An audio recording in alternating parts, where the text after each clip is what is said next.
Like a Dragon Pirate Yakuza in Hawaii is the latest spin-off in the long-running Like a Dragon, aka Yakuza. If you are a Western gamer like myself that came into the franchise with that as the title of the game, it's also one of my favorite franchises in all of gaming since 2006. And instead of focusing on Ichiban or Kazuma Kiryu, we are putting the focus on Goro Majima, one of the most eccentric, enigmatic characters in all of gaming, and I do not mean that as hyperbole. The evolution, the growth, and most importantly the popularity of Majima as the franchise has progressed has been absolutely incredible. For as popular as Kazuma Kiryu is as the longtime main lead of the franchise, Goro Majima is definitely that solid number 2, even more so than Ichiban. And one of the wildest ideas that is associated with this game is the fact that at the beginning of the narrative, Goro washes up on the shore of Rich Island with no idea who he is, what's his name, what's his past. Essentially, Goro Majima in this game is a blank slate, with only his tattoos and, of course, the stories and the legends of his past escapades for those who know him, being the thing that pushes him forward in a quest to find this elusive treasure. Now, I don't want to spoil why Goro is drawn to the idea of not only becoming a treasure hunter, but more importantly, becoming a pirate. But it does give way to the introduction of new characters as well as new locales beyond the returning site of Infinite Wealth, which was Honolulu, Hawaii. With this game taking place 6 months after the events of Infinite Wealth, there are callbacks and definite motivations connected to Goro's character that we find out later in the story that ties into the overall narrative that we were presented with Infinite Wealth. But in a vacuum, what we have is really the story of Goro not only trying to find who he once was, but also trying to help a family that is struggling to emotionally connect because of both their past and their current status in regards to the health of essentially the co-protagonist in Noah, a young boy who is obviously not the most healthy individual, but his dream is to see the world and experience the things that his dad, Jason Rich, who was a treasure hunter himself, essentially a pirate, experienced on the high seas. Noah wants to be just like his dad, even if his dad doesn't want Noah to put himself in such precarious predicaments. Also a part of Jason's old crew was Masura Fujita, who was also a part of Jason's old crew and helps Majima learn how to cook. We also had the return of the Palikana religious group that was in Infinite Wealth that plays a big role in this story as well. The most important part when it comes to Goro eventually becoming a pirate and going onto the high seas with Jason, Noah, and Masaru is the introduction of the kings and queen of the pirate realm.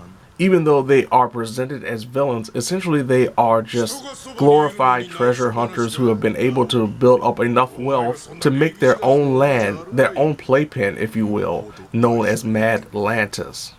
This group also features a personal favorite of mine when it comes to the world of professional wrestling, Samoa Joe, playing Raymond Law. As you would expect when it comes to Samoa Joe, if you've watched him in the ring and on the microphone, is a pleasure to listen to. Even though, unfortunately, his voice isn't utilized in the Japanese language version, but only in the English dub. No disrespect to the Japanese actor that does Raymond Law's voice, he pales in comparison to the authentic nature of Samoa Joe playing Raymond Law. Now, like all of the other Like a Dragon experiences that are not connected to the main storyline as it is now with Ichiban, this is a 3D brawler style version of the Like a Dragon games, not an RPG. And Majima has 2 distinct fighting styles. One, the Mad Dog fighting style, which is associated with his old school Yakuza fighting style, where he utilizes a knife, very deliberate actions that can be charged up at times, and the ability to do air juggles, something that is new to the gameplay. But also in his secondary fighting style, the Sea Dog fighting style, he can do air juggles there as well. The Sea Dog fighting style is of course associated with his pirate persona, with him having cutlasses that he can eventually throw like boomerangs, a pistol that he can charge up and shoot, and a chain hook that can be utilized to both pull Majima toward an opponent or pull them toward him and complete combos. Both fighting styles feel very fluid and provide different avenues for success, though the Mad Dog fighting style does have an edge, mostly because of the versatility when it comes to evasion and even blocking and parrying. Though you can block and parry with the Sea Dog fighting style, it feels more intuitive with the Mad Dog fighting style. Of course, the old school heat actions are back in various forms, no matter the fighting style, and both of these fighting styles can be upgraded to add more heat actions, make Majima a stronger, more resilient fighter, and even give them little extra moves here and there, like an uppercut if you have the Mad Dog version, or being able to charge your pistol a lot faster. Now, to perform these upgrades, Majima will need both money and, depending on the upgrade status, points. Now, you get points for a variety of things that you do. It doesn't matter if you're defeating enemies, completing missions, completing sub-stories, finding treasure, you will get points until you reach the max level of a legendary pirate king. And even then, you still get extra points, so you are able to unlock all of the available skills and upgrades. Another new implementation when it comes to the gameplay for this game is the Madness meter. The Madness meter is in the top left hand corner of the screen, and it fills up through a variety of ways. Some ways, depending on what you've unlocked in the skill tree, will allow you to perform certain actions that will fill it up faster. Defeating enemies, of course, will fill it up faster. Performing perfect parries will fill it up. And depending on what style you have, once that Madness meter fills up, you can hit R2 and it will perform a special attack. For Mad Dog, it will actually summon clones of Majima to fight alongside you temporarily until the meter empties out. But when it comes to the Sea Dog fighting style, this is where we see the change in the summon ability, which were introduced in the RPG Like a Dragon games. Instead of the pound mates system as we've seen in the RPG Like a Dragon games, where you had to spend money to call in a temporary assist in the form of a summon, this time you have 4 instruments of the Dark Gods. And once you activate it, you can pick one of the 4, either a bunch of sharks to perform attacks, a monkey that will just wreck everything, a parrot that will create whirlwinds, or jellyfish that will electrify and stun enemies, and depending on the situation may even stun Majima, as it has happened to me as well. This really simplifies the summoning system, as to find the instruments of the Dark Gods you will have to complete a sub-story that is associated with a long-running treasure hunt and fighting some of the more difficult enemies, especially if you're doing this very early in the game, and that is what is associated with the Devil Flags Captains, which, depending on how early you do them, may be a little bit more difficult than you can handle, especially when it comes to the ship battles. And easily, this is the biggest implementation when it comes to this Like a Dragon experience. With an almost fully customizable ship, where you can pick your weapons, your crew, where your crewmates are placed on the ship, rockets that Majima can shoot when he's not sailing the ship, smoke screens to help you, especially when you're trying to repair your ship. You are given the ability to go into the waters of these various locales and potentially run into enemies, no different than if you were walking down the street. You will have your machine guns in the front and 2 types of cannons depending on what you have on your left and right. Both of the cannons work on a timer system, whereas the machine gun works on an overheating system, so you have to be mindful of not holding down your machine gun button until it, of course, overheats. And you also have to be mindful of what cannons have the significant cooldown compared to others. It may be more beneficial to sacrifice power for a better cooldown time, especially when you come into the later battles where you have enemies that utilize cannons that do more elemental damage, which you can also purchase as well, like freezing, poisoning, or setting an enemy ship on fire with a flamethrower. Now, these random battles that you have on the sea, just focusing on you going one-on-one with these ships.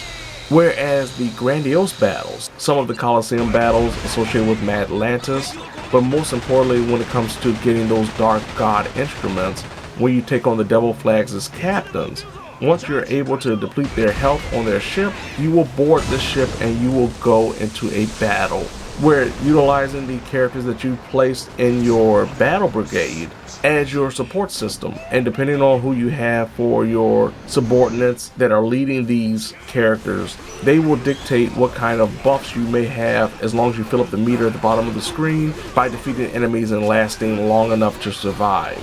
But the enemies also have the ability to do the same thing. If their meter fills up, they can utilize a buff that may say increase damage or their defensive measures. It is definitely one of the most fun aspects about Like a Dragon, Pirate Yakuza, and Hawaii because of just how much you can do, how fun it is to customize your ship and figure out what cannons work best for you, and the increasing difficulty of the enemies. Though by the end it does get a little bit easy once you have a strategy down pat until you get to some of the bigger challenges associated with the Coliseum. Most of that is associated with the Amon fights.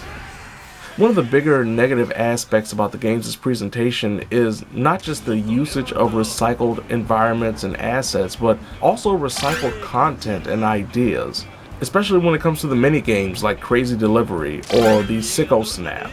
And though they add a little bit here and there, especially when it comes to one of the more difficult Sicko Snaps, photography missions, a majority of what you've experienced in Infinite Wealth when it comes to sub-stories and side missions is seen here just in more minuscule fashion, like the Dragon Kart races.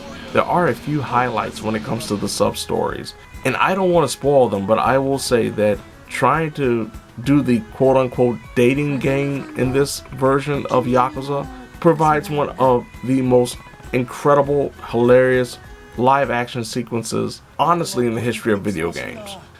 この子いいなって感じた子にこの一輪のタンポポ渡しちゃおうかな。そう。あ、そう。今日は楽しんでいってください。うん。ガンガンハメ外しちゃって。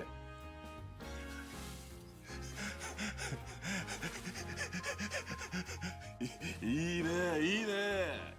Now, when it comes to collectibles and essentially filling out that 100% completion rating, one of the biggest things associated with that is building up your crew to fight alongside you on the Goromaru. And most of this comes down to filling certain requests or completing sub-stories or completing the main story. And before you know it, you should have a pretty hardy crew ready to enjoy a fantastic feast that you've made utilizing the foods that you've prepared to boost their morale. Because if you continuously do battles and don't try to boost the morale of certain characters, they will become despondent and become easier to be knocked out during a ship battle. There's also the redundancy for players that have experienced Infinite Wealth when it comes to the introduction of certain systems like the Aloha Links, where you are able to walk around Honolulu and greet people that will eventually become your friends, which can help actually gain you a crewmate. The Photo Snap Rally, where you can take pictures of various locales around Honolulu that will also get you crewmates after you completed a certain amount. From a technical aspect, the majority of the game works relatively well. One of the biggest issues when it comes to the combat is the delay. There is an input delay on certain aspects. Like whenever you utilize that madness meter and hit the R2, there will be a delay at times that will force you to either not activate it as you want to when you want to, or it will activate a good second later. There's also an issue with the button mapping, where they decided to put certain aspects on the same button. For example, the jump button in combat is also the button that you will hold down to sprint. Just by hitting the button, the game will register it as a jump instead of a hold that leads to sprinting. Another example is the triangle button in the case of the PlayStation controller that has always been the heavy attack. So, for example, the pistol is associated with the charging by holding down the triangle button, but it also is a heavy attack. So the game may register it, depending on how the game decides to cooperate, as either a heavy attack or as you intended by holding it down to charge up a pistol shot. This can make the gameplay a little janky at times, but thankfully the combat still works like you would want it to a majority of the time.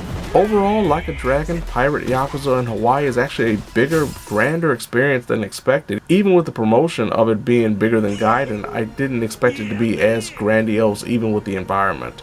There are some aspects that were of course cut out compared to Infinite Wealth to save on time and effort, but as an overall experience, even from a narrative perspective, this is one of the better offerings for a spin-off that you can get in any type of franchise. Price-wise though, it may be a little too hefty for some, especially when it doesn't necessarily tie into the main storyline in the same vein as other games, but of course it does have ties to the main storyline. It's essentially an isolated story within a vacuum that provides everything that you love about the experience of a Like a Dragon game if you are into the 3D brawler aspect and not the RPG versions. And then you have Goro's character that continues to impress and evolve and become essentially a secondary mascot to a grand franchise. This is definitely a worthy purchase, especially if you're into the franchise. I wouldn't necessarily say that it's a great starting point for those who are not into the franchise because of some of the aspects, especially the ship battles that aren't in any other Yakuza Like a Dragon game, so it may be more in line with those who know about the franchise, who have experienced and played the franchise in the past. But if you have, even if you haven't played all of them, this is definitely a worthy purchase and a worthy experience. Truly, not only does Like a Dragon Pirate Yakuza in Hawaii deserve a hearty recommendation, it will leave you satisfied as if Captain Majima cooked you a personal feast of a lifetime on the Goro Maru.